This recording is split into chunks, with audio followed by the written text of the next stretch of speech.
Hello YouTube.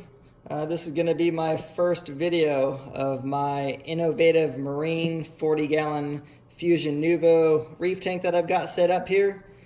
This tank, it's been up and running for about 7 months now.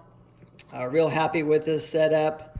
The only thing downside is I'd like to go larger, like most people. So I probably will be upgrading in the future to something a little bit bigger.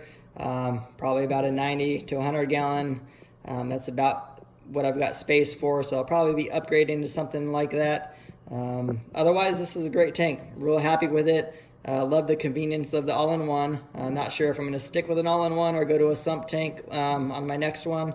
But got a bunch of corals in here. I got some LPS and SPS, some softies and zoas and all kinds of stuff like that. So I'll give you a rundown of what I have. Over here in this corner, I've got my torch corals kind of isolated over here with my MP10 pump, blowing them all in one direction to keep them from stinging the other nearby corals. But they're doing really well up there. They seem to like that high flow. Down here, I've got some zoas. I got my LPS Duncan coral. I got my zoa garden started down here. I'll give you a rundown of those. Starting at the right, I have some Miami Vices, some pink zippers, some purple hearts, Sunny D's, some punk rockers, and Captain Americas. Some Nirvanas back there. I got quite a few of them. They're starting to take over back there, so I might have to frag some of them back to get them under control. Back in that corner, I have some VDMs, some Valentine's Day Massacres. Back up front here, I've got some bloodsuckers, some radioactive dragon eyes, and some Rastas. I've got a little hammer here, and sliding over this way, I've got a plate coral. I've got a rock flower anemone, and I actually have two of them. I've got another one back there, as you can see. He decided to move to the back of the tank. Unfortunately, I don't get to see him as much back there, but he seems to be happy and like the spot he picked, so I'm kind of leaving him be back there, and he does well. Right up here, I've got some hammers. Got a couple hammer corals. The lower hammer on the left-hand side is splitting the head. It actually is double splitting the head, so the polyp extension on that one right now is not the greatest, but otherwise it seems to be doing fine. Sliding over this way, I've got some more Rasta Zoas. I've got some SPS green Slimer. I've got some purple Stylophora. Some more Montipora right here. The Zoas back here, I've got those solar flares and some blueberry fields. Got some utter chaos Zoas here.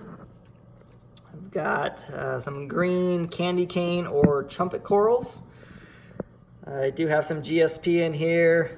I do have that isolated on a rock so that's not going to spread and take over my whole tank. Same situation I've got going on there with the Xenia back there. We got that isolated on a rock, and that was given to me when I very first started this tank, and it was just a tiny little sliver of a frag, and it's just growing nuts. I've already cut it back multiple times. I'm probably gonna have to cut it back again soon so that it does not attach to my main rock work. But I do leave it in there because my clowns host that coral.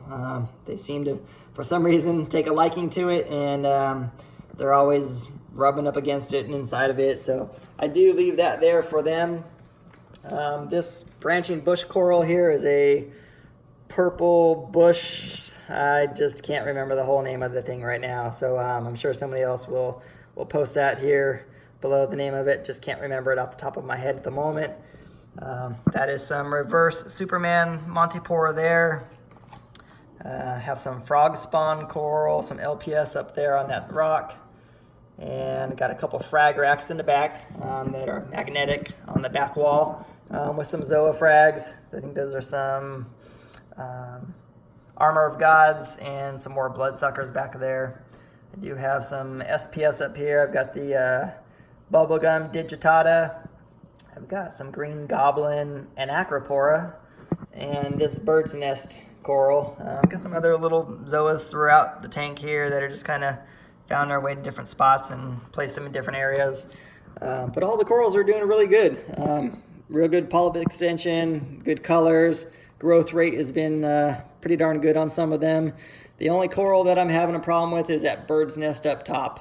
It just seems to be getting too much light, I think, and it's not happy. It's actually starting to bleach out, and on the bleached out pieces, it's starting to grow some brown algae actually. So I'll probably be moving that coral down to the lower back corner of the tank where it's not getting such bright light, but still getting a good amount of flow.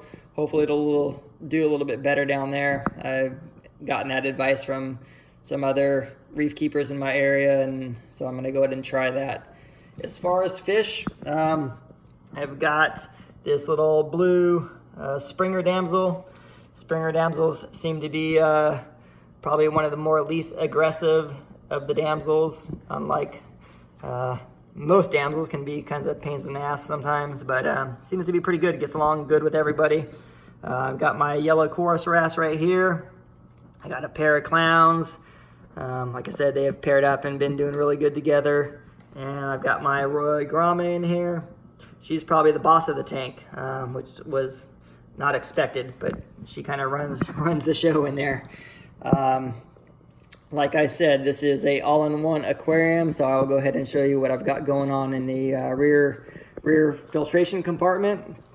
Starting over here on the left-hand side, I have got a 3-tiered tray set up there with some filter floss and some biomedia in that column. The next column over, I have my Innovative Marine UV and ATO, my automatic top off, in that column.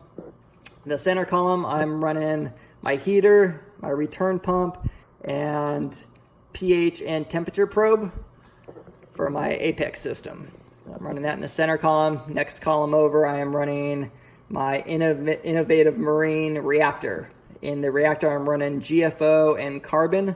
That seems to do a really good job keeping my water quality really clear, and phosphate's really low, so I'm not growing much algae at all. Last column over, I'm running a skimmer, which is a Tunzi Model 9004 DC skimmer. That thing's been doing a really good job too, producing some really good skim mate. As far as lighting, I'm running a Radion LEDs. Great light, love that thing. Awesome, nothing bad to say about it at all.